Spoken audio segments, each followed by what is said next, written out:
Olá, sejam bem-vindos ao meu canal. Como prometido, eu vim trazer para vocês hoje um pouco da minha visão, um pouco do que eu senti quando li o livro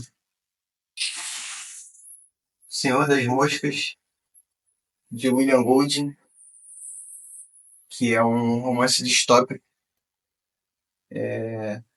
Para quem não sabe, a distopia ela fala sobre um governo totalitário, autoritário, de extrema opressão.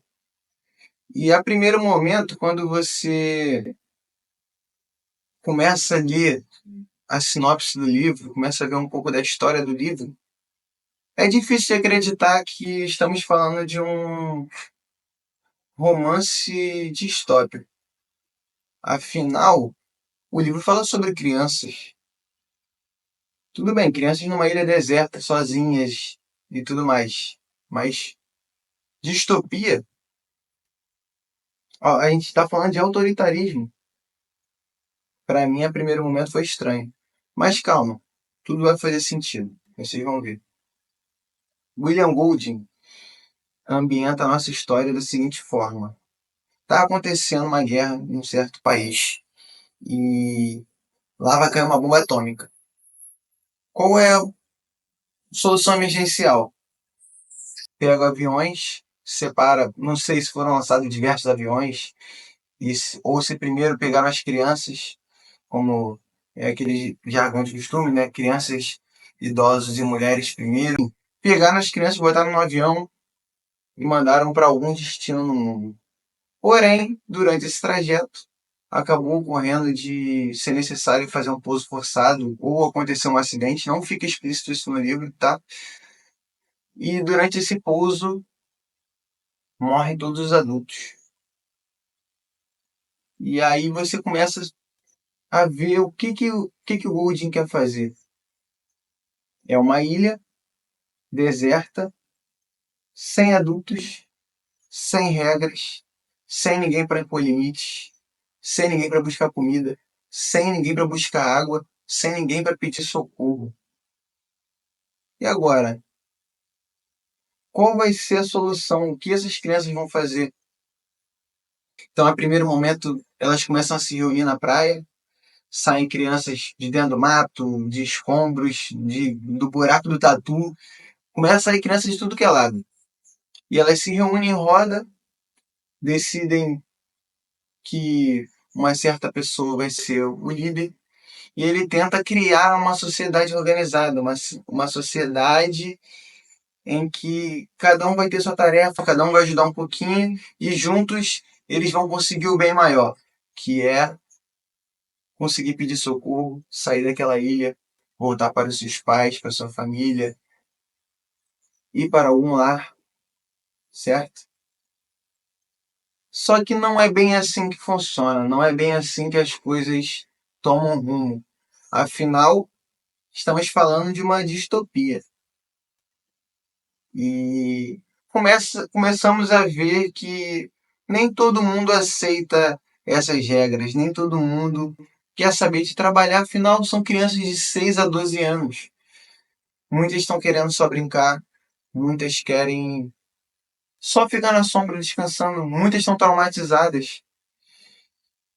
Então, algumas crianças mais velhas acabam se levantando, talvez achando que podem ser líderes também, não contentes com posições secundárias e acabamos nos envolvendo em conflitos de interesse.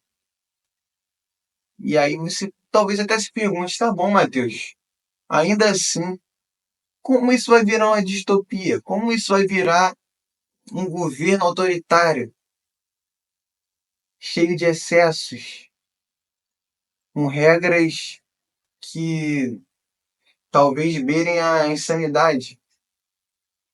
Bom, as crianças têm que se alimentar, certo? Então foi dividido que um certo grupo seria responsável por buscar comida, buscar água, e as crianças viram que não tem como eles viverem ali se alimentando só de frutas. Pelo menos é o que passava na cabeça deles. E eles decidem que vão caçar. E esse grupo de caçadores.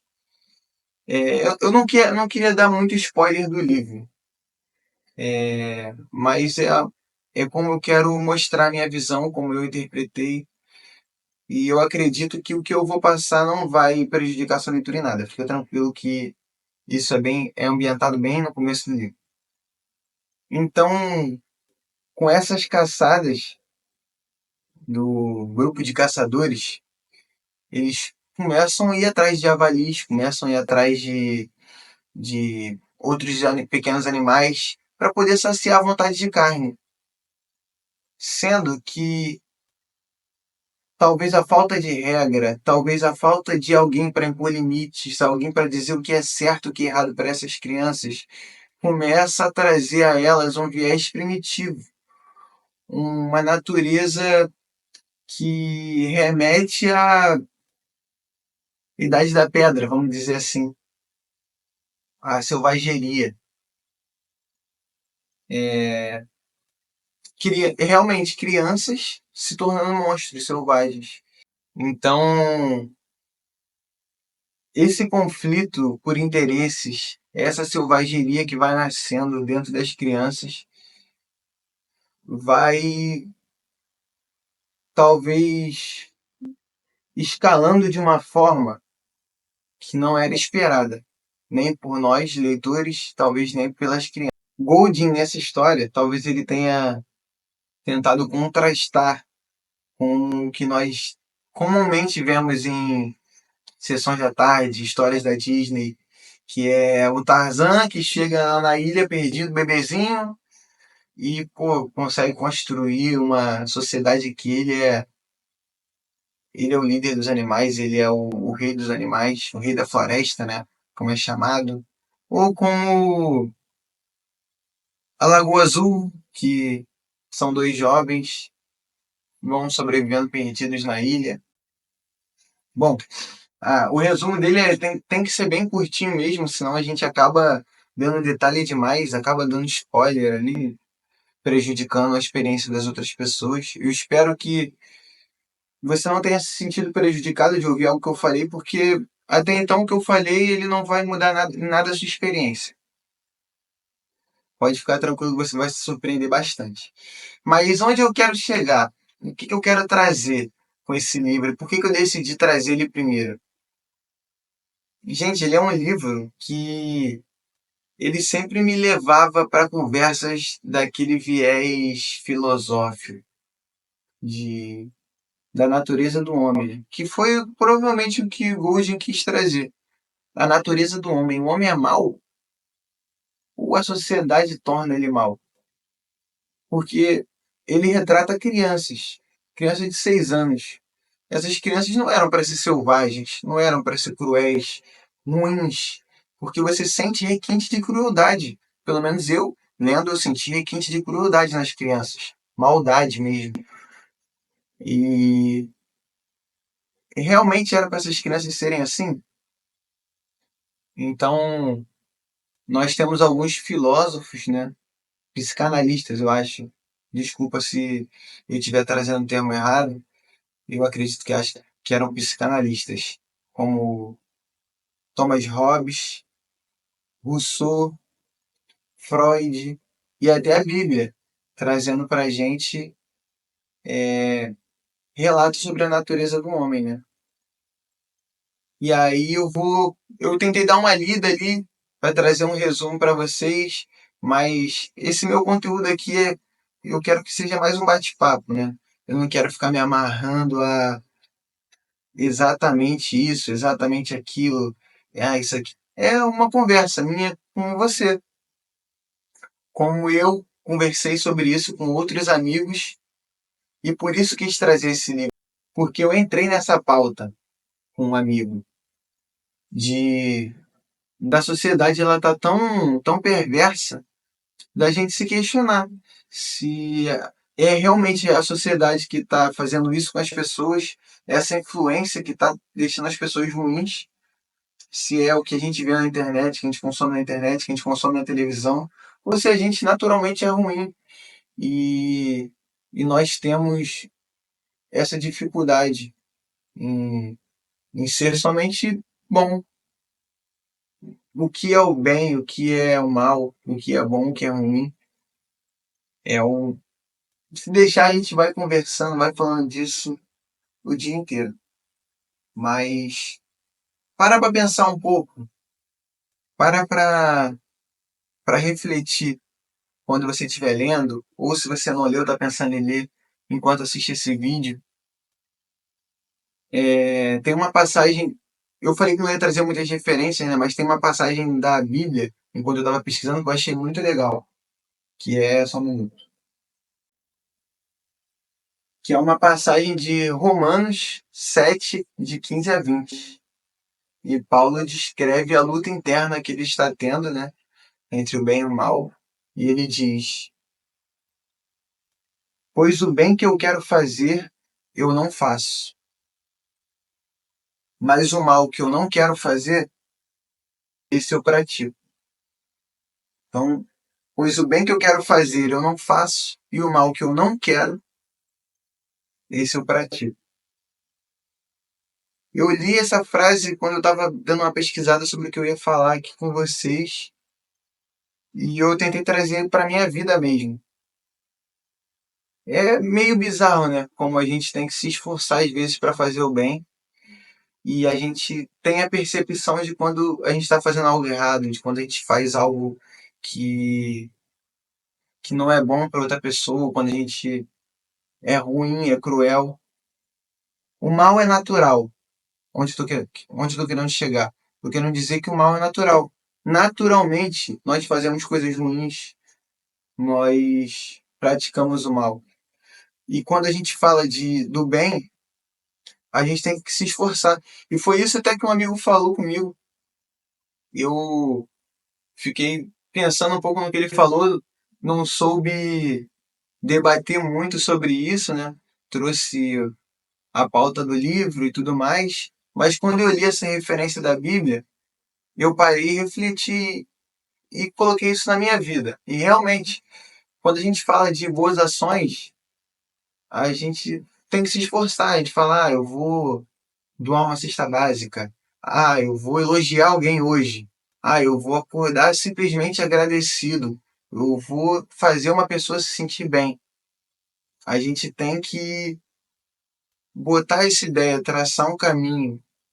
Enquanto para fazer o mal é natural. A gente simplesmente no nosso dia a dia acaba fazendo mal, acaba furando uma fila, xingando alguém, desejando mal a alguém, agredindo alguém, seja verbalmente, algumas pessoas até fisicamente, né? Então, essa pauta, esse debate entre o bem e o mal é um debate que vai perdurar para sempre na humanidade, mas que se é um esforço praticar o bem, que seja um esforço necessário para nós, né? Que a gente procure estar realmente se esforçando para fazer o bem e da mesma forma se esforçando para não praticar o mal. Eu acredito que a gente sempre possa fazer alguma coisinha, um pouco que mude o mundo, né? Eu digo isso por mim mesmo. Eu poderia estar fazendo muito mais, eu poderia estar sendo uma pessoa muito melhor, e muitas vezes eu não sou, porque o bem que eu quero fazer eu não faço, e o mal que eu não quero fazer, isso eu pratico. Eu deixo para vocês refletirem nessa frase, que toda vez que eu tô repetindo ela aqui no vídeo, parece que eu reflito mais sobre a minha vida e como eu poderia ser diferente. É, não é um livro somente, não é um vídeo somente falando sobre o livro, né? Pode ver que eu estou trazendo umas pautas diferentes sobre filosofia, até sobre a Bíblia, porque é esse meu propósito no canal, essa é a minha proposta. É conversar, é trazer meu ponto de vista, trazer a minha interpretação e saber também de vocês. Você acha que eu falei faz sentido? Se acha que como eu penso faz sentido? Se você acha que o que eu falei não faz nenhum sentido? Se você tem outras informações, outros estudos, pô, traz aí, comenta. Bom, eu já tava terminando de editar o vídeo aqui, e aí eu percebi que o final cortou. Eu ainda tô me acostumando com esse negócio de gravar. Não é muito minha praia, tenho que ver. Mas eu tive que voltar aqui para poder concluir a mensagem, né? Que eu tentei passar no final e acabou cortando. Se nós temos que nos esforçar para fazer o bem, que esse esforço primeiro comece conosco, que a gente se esforce para acordar bem, acordar grato por mais um dia de vida, acordar grato por ter saúde, pelas pequenas coisas também. E eu acredito que quando a gente. E isso eu tô falando de mim, tô falando que eu tô tentando botar na minha vida. E se você achar que é bom para você, você também age assim. Mas a partir do momento que a gente começa a ser mais grato, as coisas começam a ser retribuídas. A gente saber olhar pelo que nós temos e ser grato por isso que temos, né? É importante. Muitas das vezes a gente só reclama, só pensa no que poderíamos ter e esquecemos de agradecer o que nós já temos. Então vamos começar fazendo esse bem, bem para nossa mente, o bem da gratidão. Vamos começar fazendo esse bem para o nosso corpo, se alimentando melhor, praticando uma atividade física, porque a gente estando com a nossa mente bem, nosso corpo bem, nosso espírito também vai ficar bom. E a comunhão desses três, estando, vamos dizer assim, em sintonia, estando os três em plenas condições, você vai conseguir transbordar essas bênçãos, essa boa energia para outras pessoas também. Então, comecem assim, já que tem que ser aos poucos, comece com você mesmo. E aí, naturalmente, você vai fazer o bem para outras pessoas também. É... Bom, espero que você tenha gostado, que a gente se encontre numa próxima oportunidade, no próximo vídeo. E é isso. Valeu, até a próxima.